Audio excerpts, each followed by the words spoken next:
एक यहूदी आदमी था जिसे हुजूर सल्लल्लाहु अलैहि वसल्लम से बहुत नफरत थी। यहाँ तक कि अगर किसी किताब में कहीं मोहम्मद लिखा हुआ देख लेता तो वह उस नाम को मिटा देता था। लेकिन जब अल्लाह ने उसे हिदायत दी तो उसी नाम से उसे इतनी मोहब्बत हो गई कि वह नबी ए करीम सल्लल्लाहु अलैहि वसल्लम से मिलने के लिए मदीना पहुंच गया। वह हुजूर सल्लल्लाहु अलैहि वसल्लम की ज़ियारत के लिए बहुत बेचैन था। लेकिन अफसोस, वह ऐसे समय आया जब नबी ए करीम सल्लल्लाहु अलैहि वसल्लम का विसाल हो चुका था।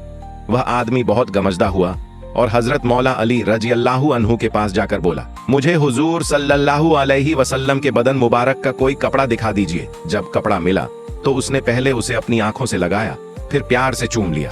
उसके बाद वह रोजा ए अनवर के पास गया और वहां कलमा पढ़कर इस्लाम कबूल कर लिया। फिर उसने दुआ की, ऐ मौला, अगर तूने मेरा इस्लाम कबूल कर लिया है तो मुझे अभी अपने महबूब के पास बुला ले।